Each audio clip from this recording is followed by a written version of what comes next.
IPL 19th సీజన్లో match number 20 Mumbai versus RCB. ఎవరు గెలుస్తారు? విజయ్ నాతో ఉన్నాడు, మాట్లాడదాం. ఏంటి పరిస్థితి? ఏంటి పరిస్థితి ఈరోజు? చాలా పెద్ద మ్యాచ్, చాలా ఇంపార్టెంట్ మ్యాచ్, గ్రేటెస్ట్ రైవల్రీ అంటే ఎప్పుడు జరిగినా కానీ ఇద్దరి మధ్య. ఎల్ క్లాసికో అనేవాళ్ళు ఒకప్పుడు సిఎస్కేకి ముంబైకి జరిగేది. సిఎస్కే కొంచెం బలహీనం అయిపోయాక ఇప్పుడు ఈ టోర్నమెంట్లో ఎల్ క్లాసికో అంటే Mumbai versus RCB, roko Rohit Sharma versus Virat Kohli మధ్య చాలా ఇంట్రెస్టింగ్గా జరగబోతుంది. అంటే ఎప్పుడు చూసుకున్నా కానీ వాళ్ళిద్దరూ ఇండియన్ క్రికెట్ అనగానే ఈ మధ్య కాలంలో వాళ్ళిద్దరికి ఫ్యాన్స్, అంతమంది ఫ్యాన్స్ ఉన్నారు. బట్ వాళ్ళిద్దరు ఎదురెదురు తలపడుతున్నప్పుడు మాత్రం చూడముచ్చటగా ఉంటుంది.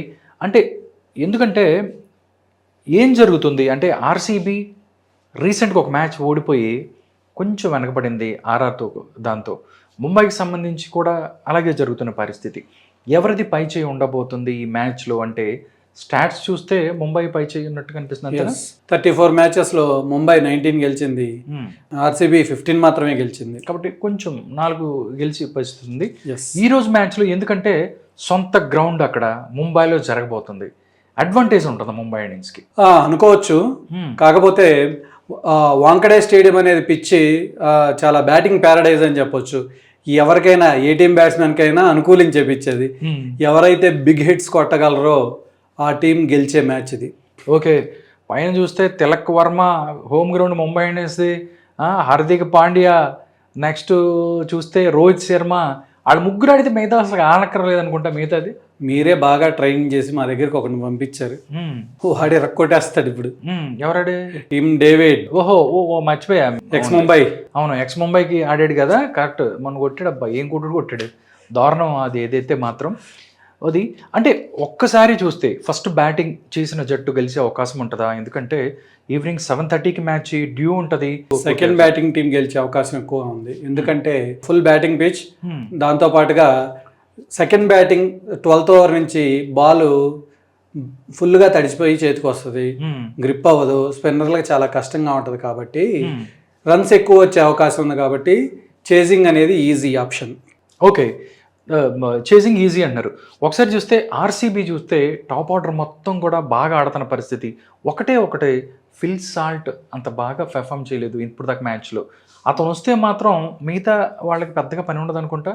విరాట్ కోహ్లీకో లేకపోతే దేవదత్ పాడికల్, దాంతోపాటుగా పటేదార్, అంటే వీళ్ళందరూ టీమ్ డేవిడ్, పటేదార్, దాంతోపాటు వీళ్ళందరూ కూడా ఆడుతున్న పరిస్థితి. ఫిల్ సాల్ట్ ఎందుకు విఫలమవుతున్నాడు అనుకోవచ్చు? అంటే అతనికి ఏంటంటే ఫస్ట్ బాల్ నుంచి అటాకింగ్ గేమ్ అప్పుడప్పుడు అలా జరిగే అవకాశం ఉంటుంది హిట్టర్స్ తోటి. ఒక్కసారి కనుక అతను ఫామ్లోకి వస్తే ఓకే, ముంబైకి అయ్యే గాయాల మీద అతను సాల్ట్ చల్లుతాడు. అంతేనంటారా? ఓకే, నెక్స్ట్ చూస్తే విరాట్ కోహ్లీ ఉన్నాడు, దేవదత్ పాటికల్, వీళ్ళందరూ కూడా టాప్ ఆర్డర్ చాలా బలంగా ఉన్న పరిస్థితి కనిపిస్తుంది. రజత్ పాటీదార్ కూడా మన అద్భుతమైన ఇన్నింగ్స్ ఆడాడు. టీం అంతా 127కి 7 వికెట్స్ పెడితే ఆ టైంలో అతను అద్భుతంగా కౌంటర్ అటాక్ చేశాడు. 65 రన్స్ దాకా కొట్టాడు. చాలా అద్భుతమైనటువంటి టచ్లో ఉన్నాడు. ఓకే, బౌలింగ్ చూసుకున్నట్టయితే మనం ఇక్కడ ముంబై బౌలింగ్ బుమ్రా ఉన్నాడట. ఎందుకంటే మీరు ఇటువైపున పెద్ద వాళ్ళు ఉన్నారు, కానీ అక్కడ బుమ్రా ఉన్నాడు. అంటే ముంబైతో ఆడే మ్యాచ్ల్లో ఏంటి అందరూ 16 ఓవర్లే వేసుకోవాలి, ఎందుకంటే 4 ఓవర్లు బుమ్రాగా ఉంటాయని కూడా తెలుసుకోవాలి. అది ఉంది ఎప్పటిదాకా. మన జరిగిన మ్యాచ్ ఆర్ఆర్ని ఫేస్ చేసేదాకా 15 ఏళ్ల కుర్రాడు ఫస్ట్ బాల్ దగ్గర నుంచి మొదలుపెట్టి స్టేడియంలోకి పంపిస్తున్నాడు బుమ్రాని కూడా. కాబట్టి మిగతా బ్యాట్స్మెన్ కూడా హోప్ వచ్చింది, బుమ్రాని కూడా కొట్టొచ్చు.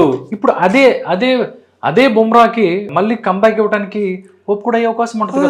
అవ్వచ్చు. మరి బ్యాట్స్మెన్ కంప్రెసెంట్ అయినప్పుడు బుమ్రాకి దొరికిపోయే అవకాశం కూడా ఉంది. కాదనలేము. అవును, ఓవర్ యాక్షన్ చేశారనుకోండి, అతను మొత్తం 6 బాల్ కూడా యార్కర్లు వేసినా వేయచ్చు. అతను వేయగల కెపాసిటీ ఉన్న బౌలర్. దాంతోపాటు బుమ్రా అవ్వచ్చు, లేకపోతే ఇంకా దీపక్ చహర్ మనం చూసుకున్నట్టు ఎంత బాగా పెర్ఫామ్ చేసినట్టు. ఎందుకంటే చెన్నై సూపర్ కింగ్స్లో ఉన్నప్పుడు బాల్ని బాగా స్వింగ్ చేశాడు, అవుట్ స్వింగ్, ఇన్ స్వింగ్. అంటే చెన్నై సముద్రం ఒడ్డున ఉండడం వల్ల వచ్చే హ్యూమిడిటీ వల్ల స్వింగ్ బాగా అయ్యేది. ఇప్పుడు ముంబైలో కూడా అవ్వచ్చేమో, చూద్దాం. ఎందుకంటే under lights first 3 overs swing అయ్యింది బాల్. ఓకే, దీపక్ చహర్ ని వెంటనే ఫస్ట్ ఓవర్ నుంచే బౌలింగ్ వేయించాలని నేను అనుకుంటున్నాను.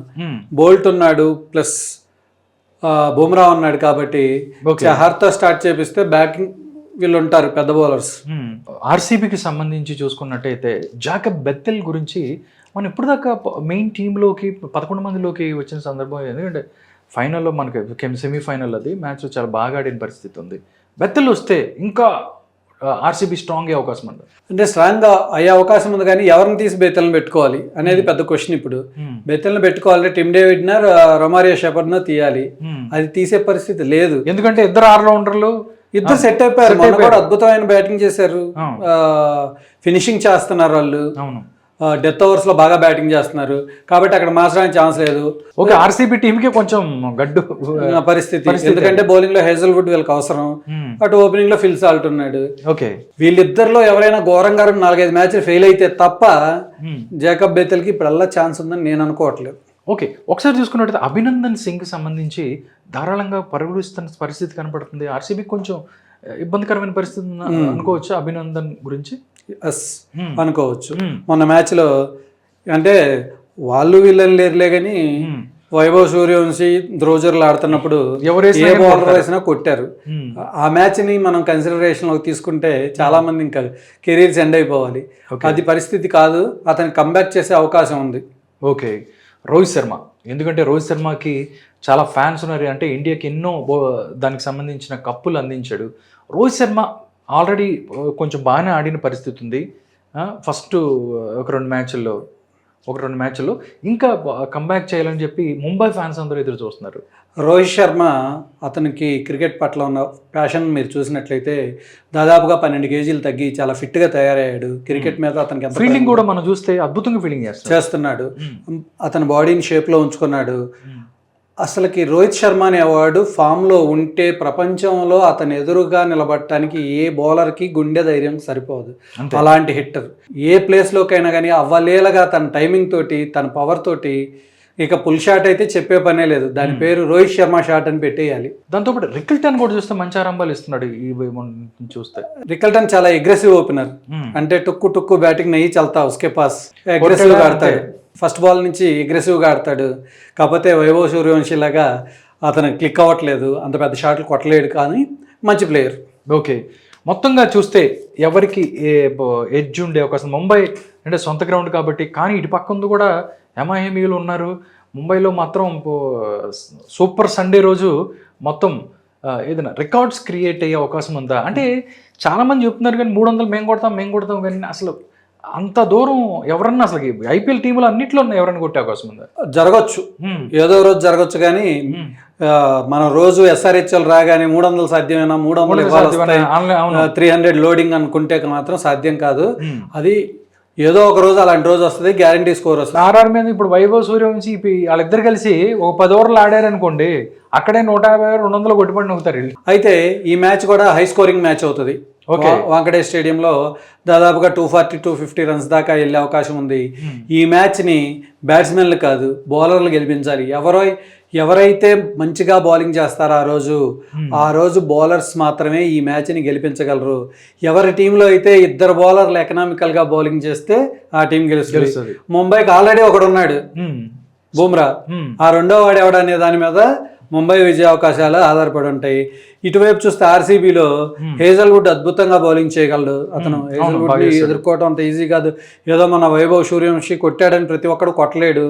ఇంకా మనకి భువనేశ్వర్ కుమార్ కానీ వాళ్ళకి ఏదైనా అద్భుతాలు ఏమైనా జరిగి ఫిల్సాల్ట్ డ్రాప్ చేసి జాకబ్ డఫీని తీసుకోగలిగితే వాళ్ళు, డఫీ చాలా మంచి బౌలరు, అది ఫెచ్చింగ్ అయ్యే అవకాశం ఉంది. స్పిన్నర్ల పరిస్థితి ఏంటి? మొత్తం ముంబైకి సంబంధించిన స్టేడియంలో స్పిన్నర్లు రాణించే అవకాశం ఉందంటే ఏం చెప్తారు? స్పిన్నర్ల ప్రభావం అంత పెద్దగా ఉంటుందని నేను అనుకోవట్లేదు. ముంబై తరఫున మయాంక్ మార్కండే వచ్చే అవకాశం ఉంది.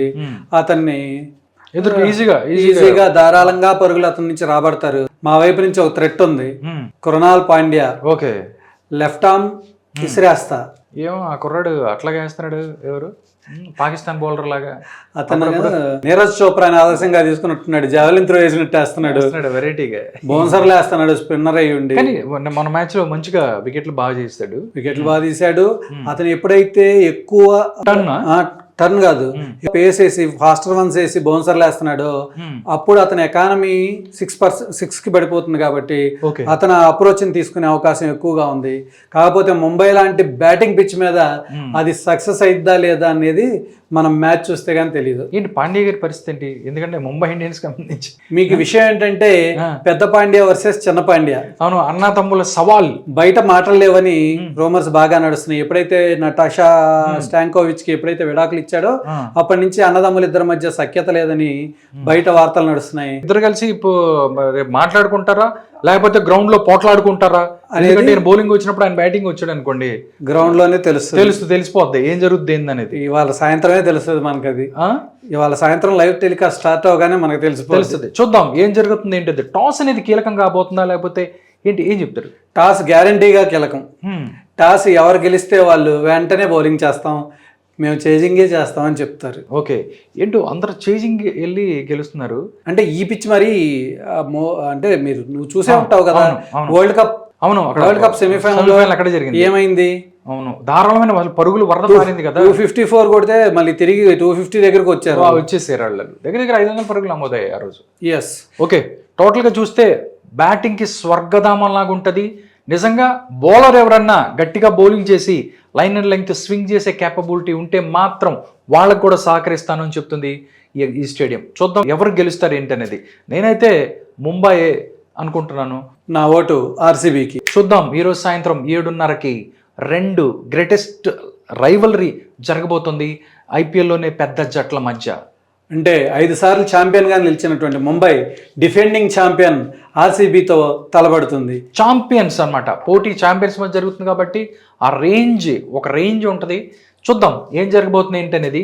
ఎన్ని రికార్డులు బద్దలవుతాయో, ఎన్ని రికార్డులు నమోదవుతాయో తెలుసుకుందాం ఈవినింగ్ మనం ఏదైతే ఉందో మ్యాచ్ ద్వారా.